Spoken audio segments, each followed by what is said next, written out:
할렐루야. 하나님의 사랑과 은혜가 이 시간에도 풍성하기를 축복합니다. 특별히 설 명절 맞이하여 고향을 방문하신 분들, 또 타주로 나가서 온라인으로 함께 예배를 드리고 있는 우리 모든 성도님들, 가정과 사업장 위에, 무엇보다도 자녀 손들 위에 하나님의 크신 은혜가 함께 하기를 간절히 기도하며 축복합니다. 설 명절입니다. 가정에 대한 말씀을 준비하였는데, 우리 가정은 어떠한 모습일까? 과연 우리 가정은 행복할까? 과연 이러한 가정이 하나님께서 계획하신 그러한 공동체일까 생각을 해보게 됩니다. 내가 선택한 사람이고, 내가 선택한 결혼인데, 내가 정성껏 키운 자녀들인데, 이러한 가정을 하나님께서는 어떻게 보실까?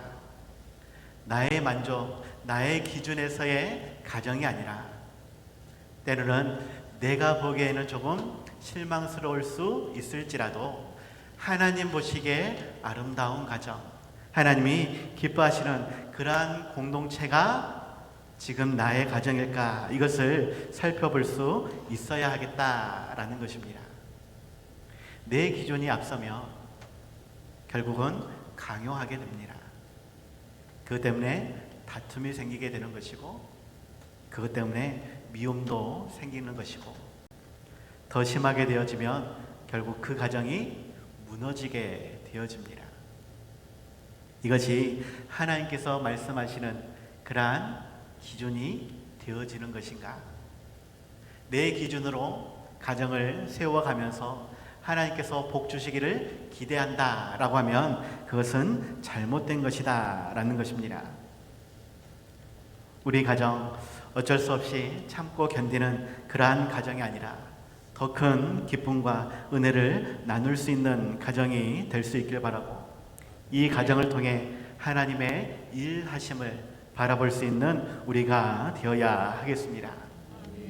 말씀을 통해 하나님이 원하시는 행복 공동체, 사랑 공동체가 무엇인지, 이를 위해서 우리가 어떠한 수고와 희생을 감당해야 될지 말씀을 통해 살펴볼 수 있기를 바랍니다.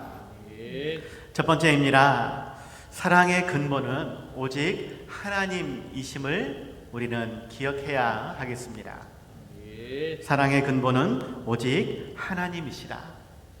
오늘 보면 7절 8절 보니까 사랑하는 자들아 우리가 서로 사랑하자. 사랑은 하나님께 속한 것이니 사랑하는 자마다 하나님으로부터 나서 하나님을 알고 사랑하지 아니하는 자는 하나님을 알지 못하나니 이는 하나님은 사랑이심이라 라고 말씀하고 있습니다. 사랑은 하나님께 속한 것이다. 하나님은 사랑이시다. 이 사랑이라는 단어가 가장 많이 사용되는 공동체가 가정이 아닌가 생각이 되어집니다. 물론 교회 안에서도 많이 화자되어지는 단어이기는 하지만, 그래도 실질적인 사랑이 느껴지는 그 공간은 연인 간에, 부부 간에, 그리고 자녀와의 관계에서 가장 많이 느낄 수 있는, 사용될 수 있는 단어가 아니겠는가 생각이 되어집니다.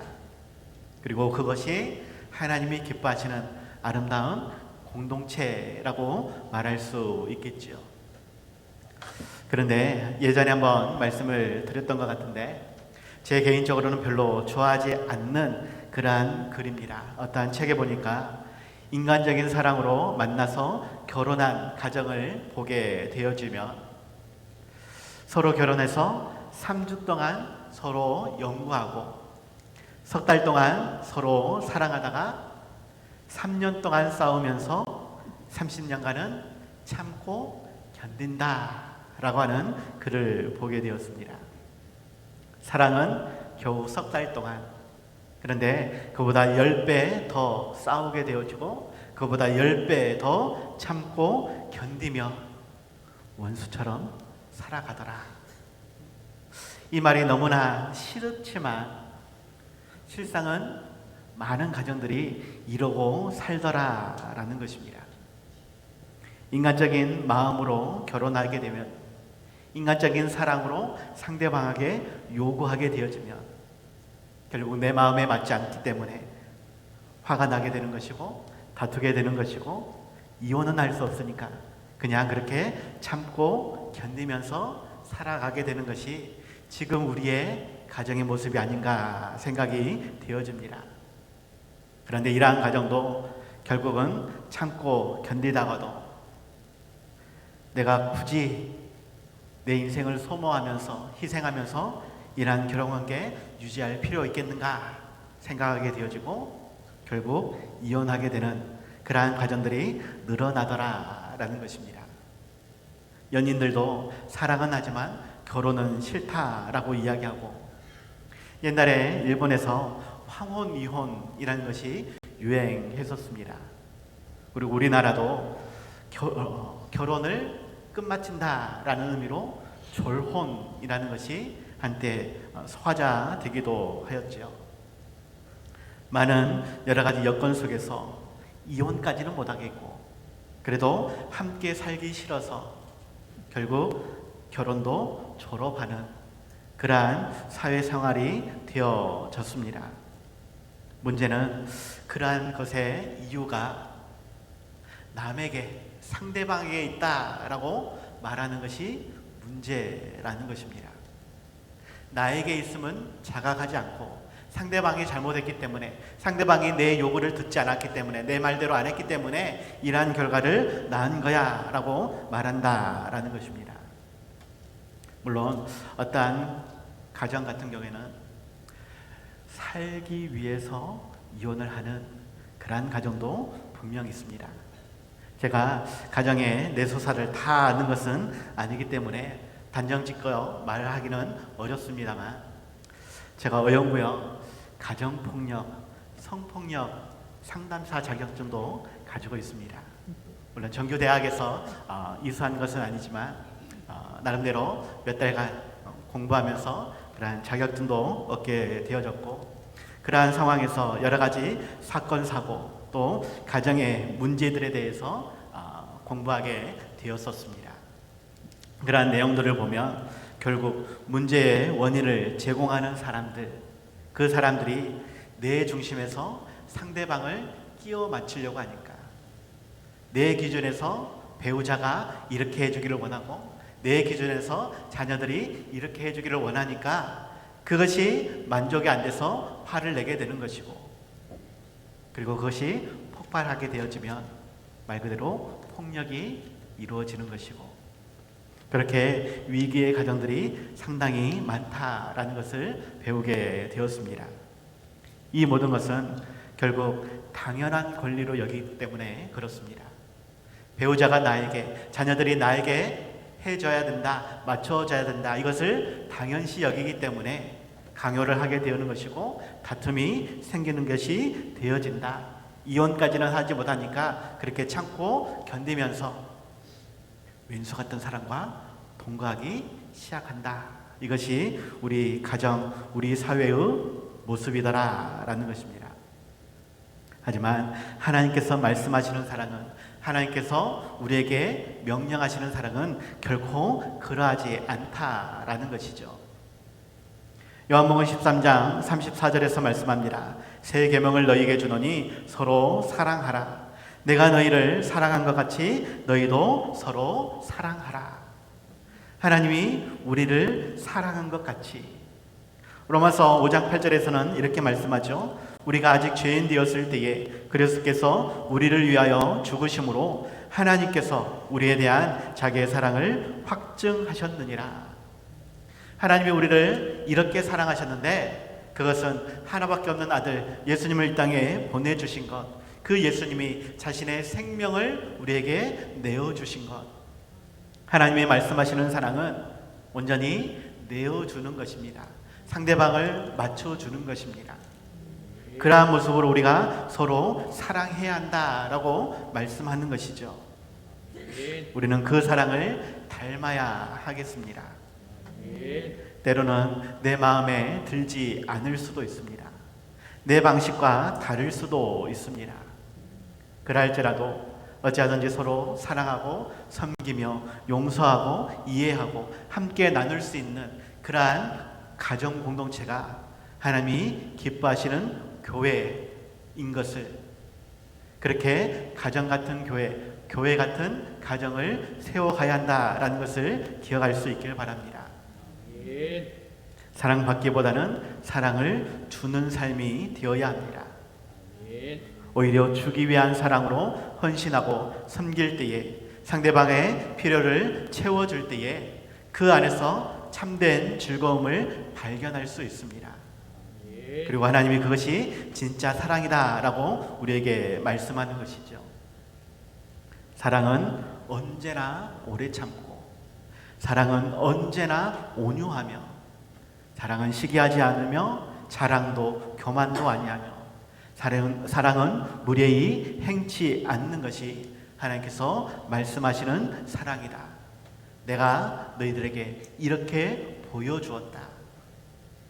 너희들은 그러한 사랑을 닮아서 서로 사랑하고 서로 이해하고 서로 화목하며 아름다운 가정 공동체를 세우라 말씀하시는 것입니다. 우리 가정이 그러한 하나님의 사랑을 닮아서 더욱 사랑하며 섬기며 나눌 수 있는 행복한 아름다운 가정 공동체를 세워갈 수 있기를 간절히 축복합니다. 두 번째입니다. 하나님의 사랑의 핵심은 화목 제물 대신 예수 그리스도의 십자가임을 기억하시기 바랍니다. 하나님의 사랑의 핵심은 화목 제물 대신 예수 그리스도의 십자가다. 오늘 본문 9절 10절에서 말씀하기를 하나님의 사랑이 우리에게 이렇게 나타난 바 되었으니 하나님이 자기의 독생자를 세상에 보내심은 그로 말미암아 우리를 살리려 하심이라. 사랑은 여기 있으니 우리가 하나님을 사랑한 것이 아니요 하나님이 우리를 사랑하사 우리 죄를 속하기 위하여 화목 제물로 그 아들을 보내셨음이라 라고 말씀하고 있습니다. 우리의 죄를 속하기 위하여 화목 제물로 예수님을 이 땅에 보내주셨다. 그리고 그 예수님은 십자가에 달려 죽으셨다. 그 하나님의 사랑의 핵심을 우리가 놓쳐서는 안 된다라는 것입니다. 우스갯 이야기로 농담처럼 말하는 것이 있습니다. 돌아온 탕자의 최대 피해자는 누구인가? 돌아온 탕자의 최대 피해자. 그런데 큰 아들이 아니라 탕자 때문에 죽은 송아지다 라는 말이 있습니다. 실상 큰 아들은 큰 피해를 당한 것이 없습니다. 그저 동생에게는 많은 것을 물려줬다가 한순간에 다 허비해버리고 그렇게 돌아왔을 때에 아버지가 큰 잔치를 벌였던 것. 그런데 송아지로서는 왜 그 탕자 때문에 내가 목숨을 잃어야 하느냐고 따질 수 있지 않을까 생각이 되어집니다.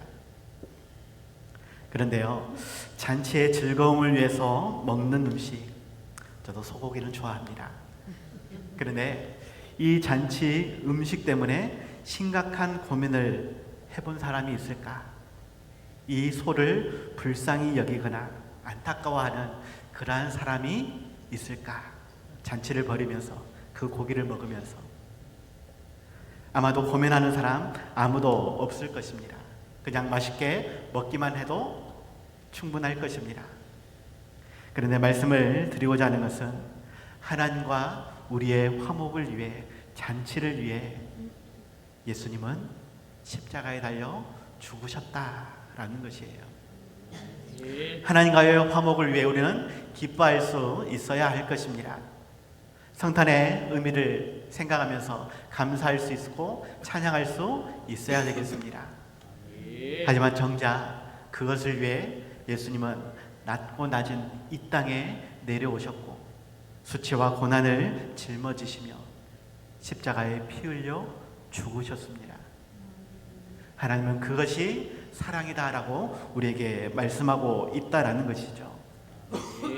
벌레만도 못한 우리를 위해 하나밖에 없는 아들을 희생시킨 그 하나님, 주어 지옥에 갈 수밖에 없는 우리를 위해서 기꺼이 십자가에 자신의 몸을 내어주신, 피 흘려 죽으신 그 예수님의 사랑을, 그 은혜를 우리가 어떻게 잊을 수 있겠느냐라는 것이죠. 어떠한 책에서는 이것을 좀 더 세밀하게 기록하였습니다. 예수님이 징벌을 받아서 우리는 용서를 얻었다. 상함을 받아서 우리는 치유될 수 있었다. 우리의 죄악으로 인해 예수님이 대신 죄인이 되셨으며 우리를 대신해 죽으심으로 그분의 생명을 우리가 나눌 수 있게 되었다. 우리는 그분으로 인해 부유하게 되었고 영광을 누리게 되었다. 예수님이 하나님으로부터 거부를 당하심으로 우리가 자녀로 받아들여졌다. 예수님이 저주를 받으심으로 우리가 큰 복을 누리게 되었다라고 이야기합니다. 기억하시기 바랍니다. 사랑은 감정이 아닙니다. 사랑은 책임입니다. 하나님은 그 사랑의 책임 때문에 하나밖에 없는 아들 예수님을 그렇게 십자가에 내어 주셨습니다. 그리고는 우리를 구속해 주셨다라는 것이죠. 이사야 선지자는 53장 4절에서 6절로 이렇게 표현합니다. 그는 실로 우리의 질고를 지고 우리의 슬픔을 당하였거늘 우리는 생각하기를 그는 징벌을 받아 하나님께 맞으며 고난을 당한다 하였노라. 그가 찔림은 우리의 허물 때문이요 그가 상함은 우리의 죄악 때문이라. 그가 징계를 받음으로 우리는 평화를 누리고 그가 채찍에 맞음으로 우리는 나음을 받았도다. 우리는 다 양 같아서 그릇 행하여 각기 제 길로 갔거늘 여호와께서는 우리 모두의 죄악을 그에게 담당시키셨도다. 하나님은 사랑의 감정만으로 우리에게 말씀한 것이 아니라 하나밖에 없는 아들 예수님을 화목 제물로 삼으시기 위해, 그렇게 죽게 하시기 위해 이 땅에 보내주셨다. 그것은 우리를 사랑하시는 책임을 완수하기 위함이셨다라는 것입니다. 우리 또한 가정을 위해 그렇게 책임 있는 삶을 살아야 하는 것입니다.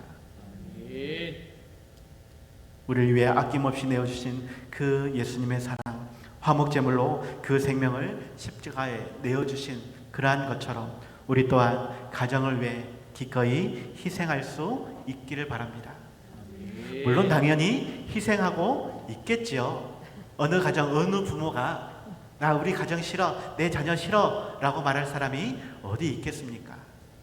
문제는 내가 사랑한다라고 희생한다라고 말은 하지만 실질적인 삶에서는 때로는 강요하고 때로는 이용하다라는 것입니다. 저도 제 가정을 좀 많이 이용해 먹는 것 같습니다. 제가 일하기 싫어서 자식들 많이 시켜 먹습니다. 이번 설날 그래도 시골에 음식을 좀 싸가려고 열심히 전도 붙였습니다. 제가. 그런데 설교 핑계대고 이것저것 핑계대면서 그 전 붙일 때에 교회에서 숨어 있을 수도 있었습니다. 아침부터 실은 그렇게 이야기를 해놨습니다. 오늘 내가 설교 준비할 거 너무 많으니까 오늘 저녁에 못 올 거야. 혼자 알아서 전 다 붙여. 내 설교 준비 다 해놓고 나서 차마 교회에 있기 못해서 전화를 했습니다. 나 데리러 오면 전 붙인 거 도와줄 거야? 알았어, 해줄게. 사랑은 내 감정이나 내 욕심을 채우는 것이 결코 아닙니다. 기꺼이 희생하는 것. 물론 저는 그것 때문에 생색내기도 했지만 하나님께서는 그것마저도 하지 말라라고 말씀하는 것이죠. 예수님의 희생은 생색내기가 결코 아닙니다. 재물은 아무런 말이 없는 것입니다. 그저 희생만이 있을 뿐이죠. 우리에게 이러한 사랑을 요구하신다라는 것입니다. 가정을 위해서 더욱 희생할 수 있는, 헌신할 수 있는 우리가 될 수 있길 바랍니다. 또한 그러한 모습으로 우리 교회를 섬길 수 있길 바라고, 지역을 섬기며 나라를 섬길 수 있는, 사랑할 수 있는 우리가 되어야 하겠습니다. 거짓과 잘못에 대해서는 반항할 수 있어야 되겠지만, 그럴지라도 그 모든 것은 사랑이 기반으로 되어져서 헌신과 섬김이, 희생이 기반이 되어져서 나타낼 수 있어야 한다라는 것이죠. 그 하나님의 사랑을, 예수님의 사랑을 닮아서 어찌하든지 우리 가정을 더욱 아름답게 세워갈 수 있는 우리 모든 성도님들 다들 되시기 바랍니다. 그래서 결론입니다. 하나님의 사랑으로 우리가 서로 사랑하는 것이 마땅하다라는 것을 기억하시기 바랍니다. 하나님의 사랑으로 서로 사랑하는 것이 마땅합니다. 내 기준에서, 내 방법대로, 내 욕심대로가 아니라 하나님이 원하시는 대로 우리는 사랑해야 하는 것입니다. 오늘 보면 11절에서 말씀합니다. 사랑하는 자들아, 하나님이 이같이 우리를 사랑하셨은즉 우리도 서로 사랑하는 것이 마땅하도다. 사랑하는 자들아, 우리가 이렇게 사랑을 받았으니까 우리도 이렇게 사랑해야 되는 것이 마땅하다라고 말씀하는 것이에요. 사랑이라는 단어가 3번 나오는데 이 모든 사랑은 아가페 사랑입니다. 오늘 본문 전체에서 사랑이라는 단어가 13번 나오는데 이 모든 사랑의 단어가 아가페 사랑입니다. 실상 베드로도 감당하지 못했던 사랑, 하나님만이 행하실 수 있는 그러한 사랑인데 하나님께서는 우리에게 보여주시고 이같이 우리가 서로 사랑해야 한다라고, 이것이 사랑의 근본이라고 말씀을 해주고 있는 것이고, 그리고 그렇게 십자가 위에 화목제물로 드려지신 그 예수님의 모습으로 우리에게 가르쳐주고 있다라는 것입니다. 우리가 어떠한 모습으로 서로 사랑하고 있는지 다시 한번 살펴볼 수 있길 바랍니다. 모양은 그럴듯하게 잘 포장해 놓았지만 실상 그 속에는, 그 내면으로 들어가면 실은 잘못된 그러한 사랑, 가짜 사랑이 너무 많다라는 것이에요. 어떤 글에 보니까 이 세상의 사랑은 사랑을 가장한 가짜 사랑이다라고 이야기합니다. 책임이 따르지 않는 사랑, 자기중심적이고 이기적인 사랑, 자기 마음에 상대편의 마음을 맞추라고 주장하는 사랑, 행동이 따르지 않는 말만 하는 사랑, 상대방의 미래를 생각해 주지 않고 자신의 출세를 위해서 상대방을 이용하는 사랑, 과장하는 사랑, 떠벌리는 사랑, 무관심한 사랑, 배려가 없는 사랑, 존경이 없는 사랑, 표현이 전혀 없는 사랑, 조금만 어려워도 피해가며 도망가버리는 사랑, 이것이 세상에서 말하는 사랑이고 가짜 사랑이다라고 이야기를 하는 것이죠. 이것을 거꾸로 하면, 반대적으로 하면 하나님의 사랑이 되어집니다. 책임을 질 줄 아는 사랑, 남 중심적인 사랑, 상대방의 마음을 맞추어주고 말과 행동이 같은 실천적인 사랑이 되어야 한다라고, 상대방을 더욱 높여주고 상대방을 위해 더욱 헌신해주는 사랑, 정직하고 성실하며 배려하고 존경하며 슬픔과 기쁨을 함께하는 사랑, 이러한 사랑으로 서로 사랑하는 것이 마땅하다라고 우리에게 말씀하고 있다라는 것이죠. 그렇게 가정 안에서도 또한 교회 안에서도 이러한 사랑을 실천할 수 있는 우리 모두가 다들 될 수 있길 바랍니다. 사랑과 용서의 개념이 우리 사람의 가치 판단에 있는 것이 아니라 하나님께서 베풀어 주신 무한하고 완전하신 그 사랑과 용서에 있습니다. 자녀인 우리를 그렇게 사랑하셨다라고, 또한 우리가 그렇게 사랑해야 한다라고, 그 사랑을 닮으라고 우리에게 말씀하고 있다. 실상 너무나 부족하고 너무나 연약한 우리의 삶입니다. 사랑받을 만한 아무런 조건도 가지고 있지 않습니다.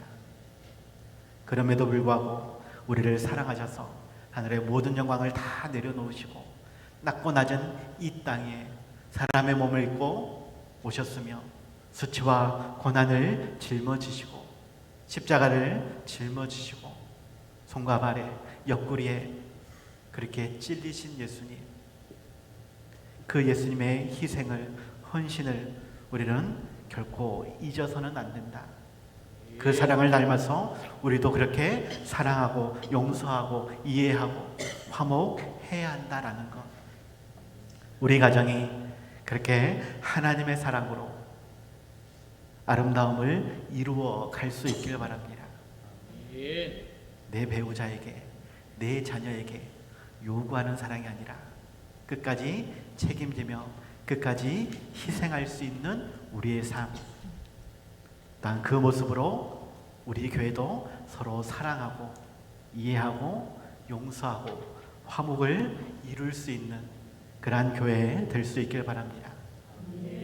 이것이 하나님께서 우리에게 보여주신 사랑이라고, 그 사랑을 실천하라고 말씀하시는 그 말씀대로 온전히 사랑할 수 있는 우리 모두가 다들 되시기 바랍니다. 기도하겠습니다.